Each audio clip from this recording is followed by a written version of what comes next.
Well, hello beautiful people and welcome to my YouTube channel. In this video, we are going to be talking about the different funding options that you can be able to make use of to fund your small business. My name is Tandisa Mahe and I talk all things relating to business, making money and the family life. Just before we proceed, I just want to say a big thank you to everyone who has continued to support our channel by watching our videos, by liking, by subscribing, by switching on the notification bell. I truly appreciate it. And if you are here for the very first time, please consider following, consider subscribing, and actually consider switching on the notification bell so that you're kept abreast of when we put out new content. Without wasting time, let's get right into it.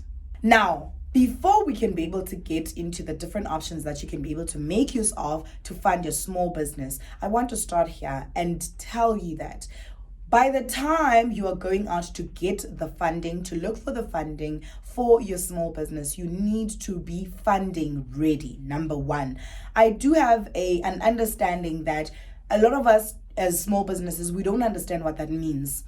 This basically means that funders have specific requirements that they want from us. We've got to meet their minimum requirements. We've got to meet their expectations, their criterias, their guidelines, whatever it is that they put in front of us. There is always an expectation that in order for you to be able to actually access the funds or the financing, you need to meet minimum requirements. And I've done a video. It's right here on my YouTube channel. It's titled Funding Readiness. Please go and watch that video, because if you are not there, if you don't get yourself there, it's going to be very difficult for you to access any funding option that I'm going to be talking about today. So it's important that you are funding ready before you can go and apply for funding.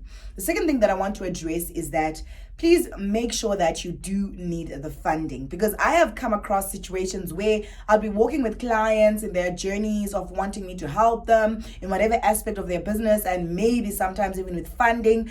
And then when you get to this point, it's like they're not able to articulate what it is that they're actually going to be doing with the funds, but they're just confirming and they're so certain that I actually do require the funds. My business needs funding. My business needs to be financed. I need to do some things with some money that I get from funders and financiers. But then when you drill it down, you're like, let's break it down. What is it that you're actually going to be doing with this money that you're looking for? And that is where sometimes we get to disagree and not see eye to eye with some of our clients. And this is because sometimes we go out there, we look for funding, we say we need funding, but we are not able to articulate what we are going to be doing with the funds. And guess what? There's no funder, there's no financier that's going to give you their hard-earned money if you do not know how to articulate exactly what you need the funding for. Especially businesses that are service-based, they struggle a lot with this. Sometimes even business that are in the products-based space, that are focused on more on the production of products and the sale of products, they actually also struggle to articulate what they need the funds for. And I want you to spend time and actually be clear in terms of what you're actually going to be doing with the funds. Now, let's get into the funding options that you can be able to make use of to fund your business. The first one, which is the most unpopular, especially here in South Africa, is self-funding. Self-funding is actually, good people, an option that you can be able to tap into. Self-funding looks like taking money from your resources that you already have. I know people who have sold their cars or some of their assets to raise a little bit of capital that they can be able to use to inject into starting a business or into growing and expanding the business. Maybe if the business is not able to do that on its own. Self-funding is the first option. Sometimes self-funding can look like, tapping into your savings account. If you have a rainy days account and you've been putting money there, maybe it's going to cover you for 12 months or something like that.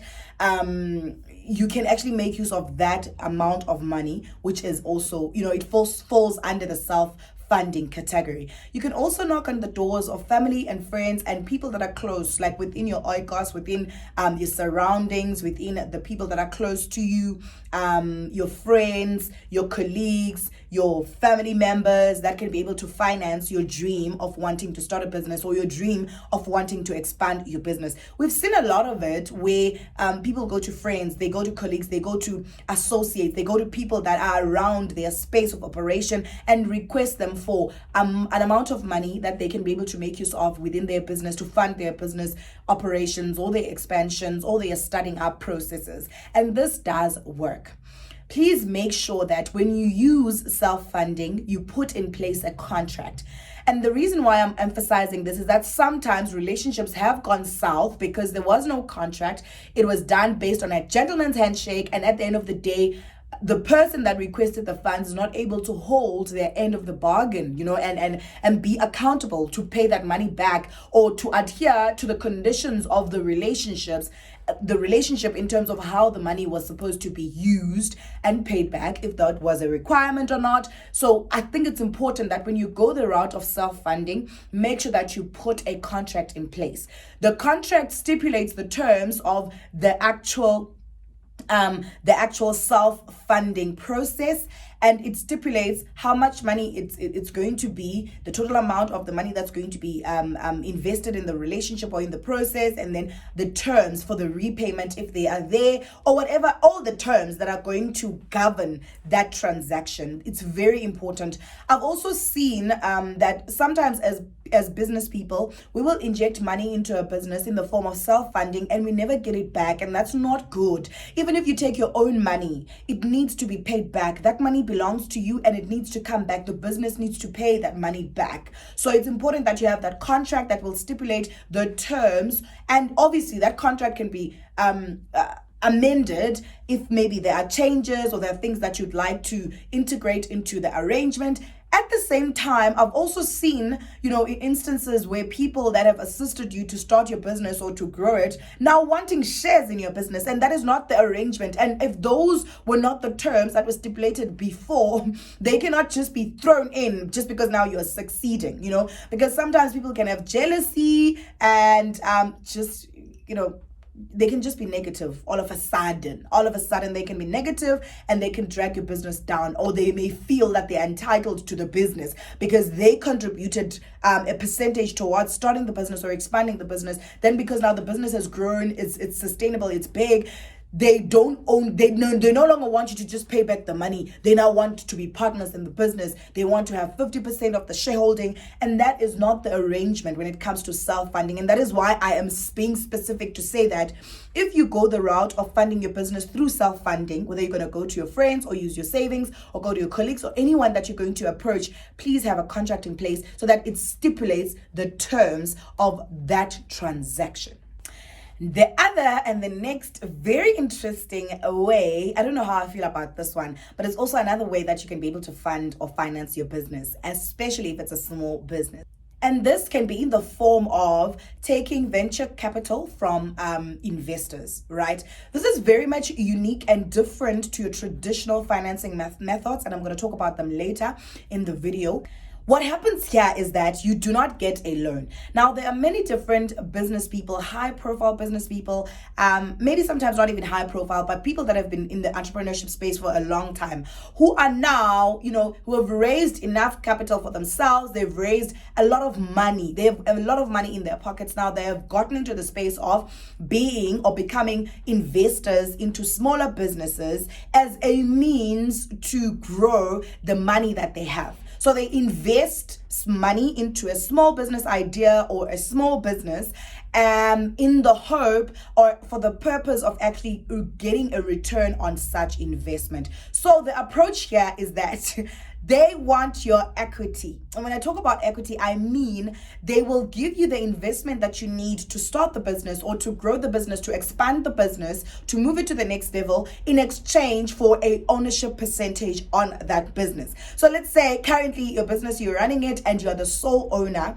You have 100% shareholding. You are 100% the owner of the business, and the equity of the business is 100% yours as the business owner, right? So when you go the route of venture capitalists, what's going to happen is that an investor that is a venture capitalist is going to approach you, or you are going to approach them and say that okay, we are going to give you the money that you're looking for. It doesn't really matter what amount it is, but basically there's a valuation of the value of the company, and potential future value is also factored into that.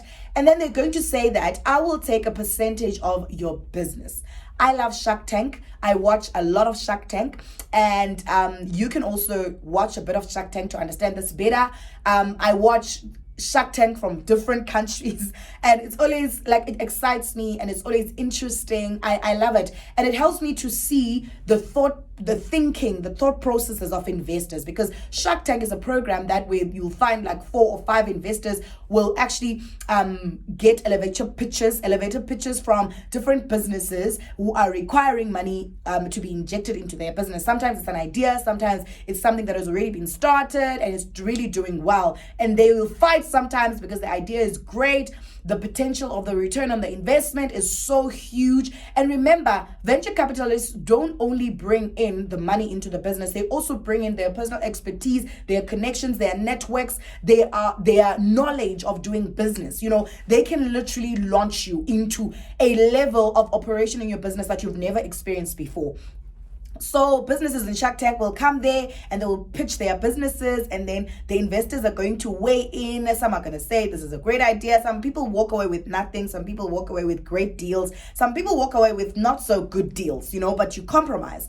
I think one thing that I do not like about this approach, that I'm not saying I don't like it as in I would never do it one day, but I think it kind of hurts me to release a bit of equity from my business. But at the same time, that is me thinking at my heart and emotional level. But when I think at my head and logical level, I understand that from a strategic perspective, it could be great to actually have a venture capitalist coming on board into your business. So they're able to fund your business and give you the money that you need as a business. But they are not going to just give you that money as a loan or something that you need to pay back. You don't need to pay back that money. They are buying, in essence, a stake in your business. They are buying a percentage of your business. They are taking equity from your business. So that is another option, venture capital, taking venture capital from investors. The next funding option that I want to talk about now is using incubators and accelerators to fund your business. Now, in South Africa specifically, the Department of Small Business Development, through its agency, the Small Enterprise Development Agency, they have actually been able to establish a lot of incubators and accelerators across the country. I actually do not believe that there are provinces who do not have incubators or accelerators.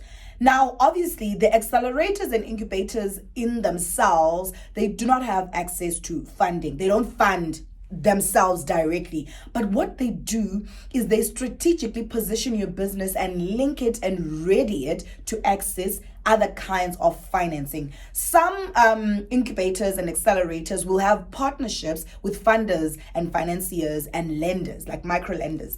They will actually create those relationships so that all the businesses that are part of their incubators and their accelerators can be able to benefit from access to funding. Sometimes they are even able to approach commercial banks. So it's almost like they create these relationships where they will say, we are going to build small businesses to a certain capacity that you, the financier or the funder, is looking for, and then we're going to partner, we're going to ready these small businesses, and they're going to get to the level based on what you require, the level that you need, based on what you require, based on your criteria, based on your industries that you want to fund, and then we are going to bring them to you, and they do what is called funding matching. So then they will match those small businesses that are part of those incubators and accelerators with funders and financiers. And when that approach is used, the likelihood of failing is reduced so much because there's an understanding, there's a relationship that is established between the accelerator and the incubator with the funders and financiers, that they have an understanding and a trust relationship, and they have an internal insight into the funders that they've partnered with and the finances that they've partnered with to know exactly what they're looking for. And then they come this side and they prepare you, the small business, to actually meet that standard. So the possibility of failing, the possibility of a rejection is very low because they're working together to ensure that you succeed. So I think that's another important element that we need to focus on as small businesses, making sure that we are part of accelerators, making sure that we are part of incubators. Sometimes with incubators and accelerators, there will be budgets that get to be allocated, like maybe a couple of millions every single year or a couple of 100,000 that they can actually be able to disperse. I remember a couple of years ago, I was a center manager at one of the incubators that was run by CEDA. It was based here in Queenstown, and we did a partnership with Ikalativet College, and it was focused more on young people, and there was agribusiness that we were doing. It was really nice time.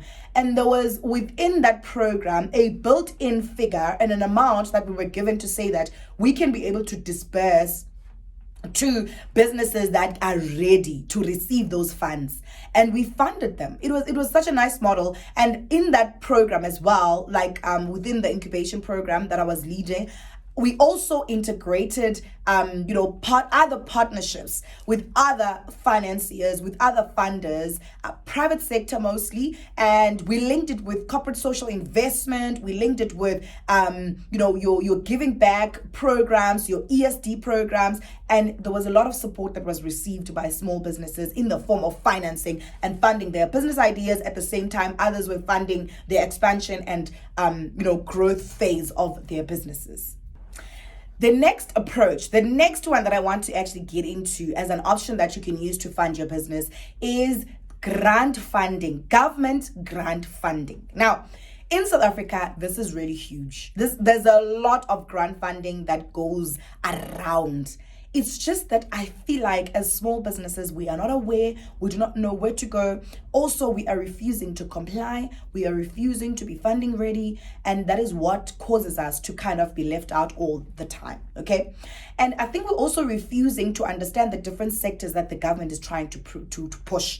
Because with grant funding that government allocates and makes available for the small business sector, for SMME sector, it's actually, based on ensuring that there's stimulation of the economy, there's growth of the economy, there is employment opportunities that are created. That's the real, focus. That's the real focus of government to give out government grants. Now, I want to be honest and say that there are to my knowledge, most of the time, let's say 98% of the time, there are no grant funding options from the government that come and that are always open.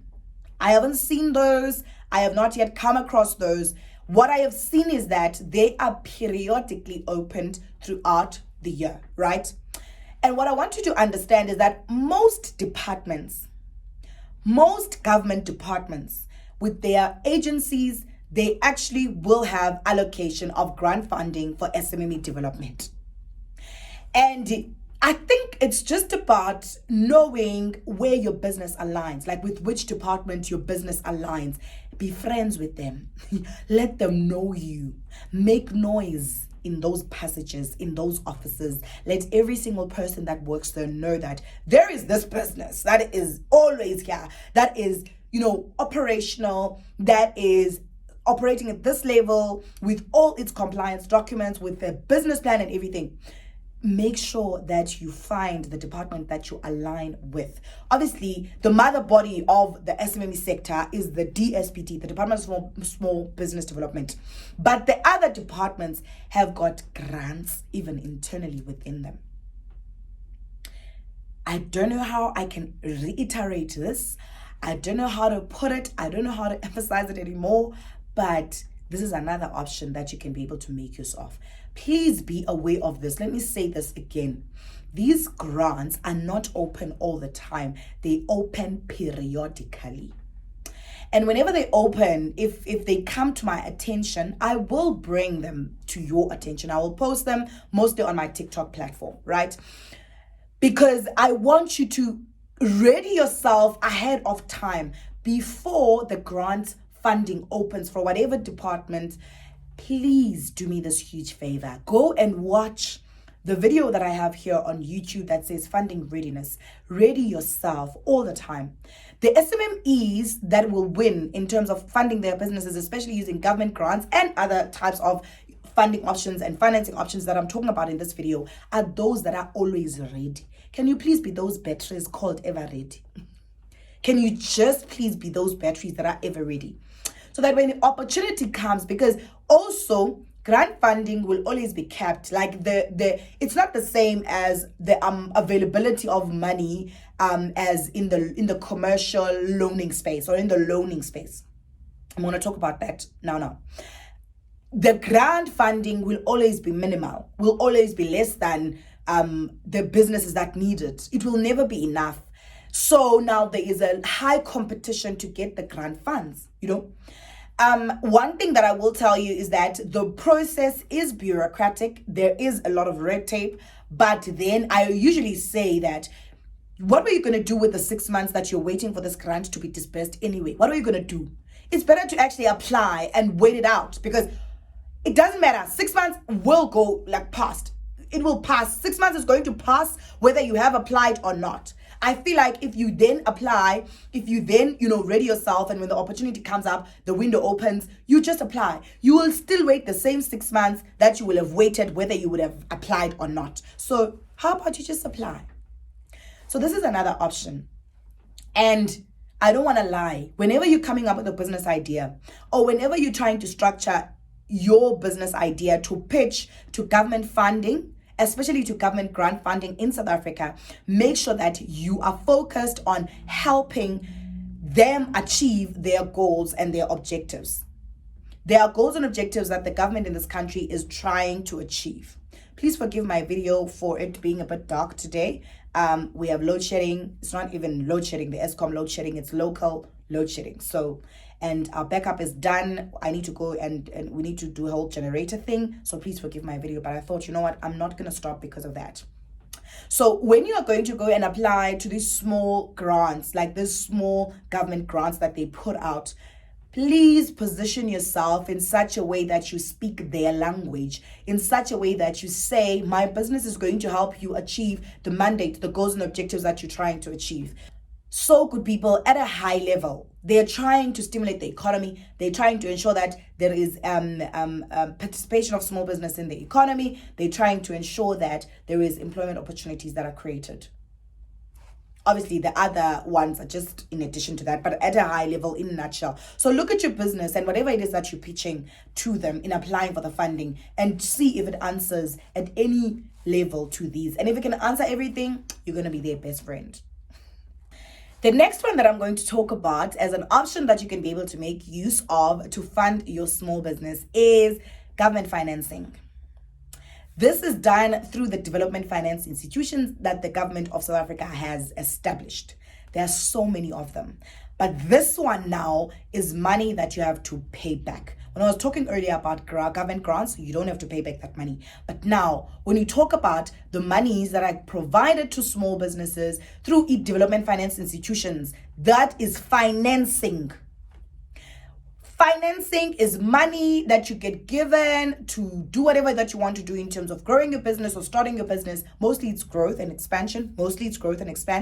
It's very rare for them to really focus on startups when it comes to financing. They want someone that has already started. They want someone, they don't want to fund at the idea level. At grants, sometimes they consider ideas and startups, but when it comes to the financing of the DFIs in this country, they focus on businesses that have already started that want to move to. So it's more about the expansion level, right? Now, I want you to be aware, this is money that you can access and it's money that you need to pay back because the rand needs to do this. If they give you 20 million, that 20 million needs to be paid back so that it can go and help the next business with that same 20 million, And it makes sense because there's not enough money to go around. So this money needs to be paid back. That is why they are so strict in ensuring that they put the money or they invest the money or they lend the money to businesses that are well vetted, like business ideas that are going to work. Obviously, there are those emergency situations where, there are conditions that happen that are outside our control, like COVID-19 and things like that. But under normal circumstances, they're going to vet your business idea. They're going to ensure that your business will be able to repay the money so that they can be able to get the money back and give it to the next SMME, the next entrepreneur in the country. So this is another option. The nice thing that I like about this, I think of all the options, yes, grant funding is the best, but when it comes to grant funds not being open and the windows not being open, this is the second best option that you can be able to make use of. I think especially if you have a great idea. Good people, let's be in the habit of really, really developing great businesses. Like great businesses. Because when you develop great businesses, there's no danger in going for financing, because these are soft loans that the government will give you through their DFIs. And these soft loans, the conditions, there's more understanding. The conditions are favorable to us, especially as small businesses. There's more understanding of the dynamics of the small businesses than when you go to commercial banks. So the terms, I remember there's one that, I was interested in. And when I was investigating it, I discovered that even in terms of the repayment, it is at prime, right? Prime percentage. That's the repayment percentage. It's linked to prime. But because I'm a woman, they said they would remove 2%. So I was already at prime -2, right? And then they said they would also, because I'm a youth, they are going to also remove another 2%. And if I was disabled, they were going to remove another 2%. So I'm trying to say that the conditions are really favorable. If you were to go to a commercial bank, you would obviously have to pay prime plus. Sometimes you pay prime plus. But with these DFIs, sometimes it's just prime. Sometimes it's prime minus, because they want you to be able to repay the money. And obviously when they're getting prime already, in fact, any additional percentage that is like a repayment, a cost on the repayment is already, they're making a bit of profit, they're already making a bit of profit. So it's worth it for them to keep deducting those things, because they're trying to advance the government's goals and mandate, and what the government wants to see happening in the economy. And they want to ensure that those that have been previously disadvantaged, previously excluded from the market, from the economy, can be also given a better chance and opportunity of success. And the last one that I'm going to talk about is commercial funding. Commercial funding. Now, commercial funding, I'm going to talk about two main areas when it comes to commercial funding. Commercial funding you get from the commercial banks, but there's a lot of businesses. I think I need to do more videos about them. Please drop me in the comment section and tell me if you want me to do more videos about the different funders now that are coming left, right, and center in the private sector space, which is the commercial space. But they're just like, for instance, Abolula Land, Vodacom. There's so many. I can't think of them at the top of my mind now because I haven't prepared for them. But there's two ways to get funding for your business, funding and financing for your business when it comes to the commercial space. It's either you go to commercial banks. Commercial banks, there's no gray lines. There's no gray lines. It's black and it's white. Okay? They're very strict and they want you to pay their money back. And if you don't pay their money back, they're going to take serious actions, not like the DFIs I've just spoken about. And then the second leg is these private sector companies that are coming up now, investing in actually giving money to businesses. There's a list. I'm going to come back with the list. I'm going to talk about them because I'm shocked. I'm shocked. I think I'm shocked by them. But they're there. They exist. They're willing to give you the money. There are so many of them. I think they've seen that the small business sector has got the greatest potential to give them returns on their investment. So they are just people who want to invest. I think they're diversifying their portfolios in terms of how they're investing the monies that they make, because they make billions, right? So they're now looking in the small business space. I don't know if it also helps them with triple PE points, but there's something, that is really, really growing in that space. They do purchase order funding, short-term loan funding, overdrafts, revolving credits, term loans. There's so many different options that you get from them. And I think it's really interesting. And it's something that I'm also learning. And I think I need to have conversations with these businesses on my radio show. And then I'm going to be bringing you more information as I engage them. But that is also options that you can use in the commercial funding space. And in the commercial funding space, you need to pay the money back.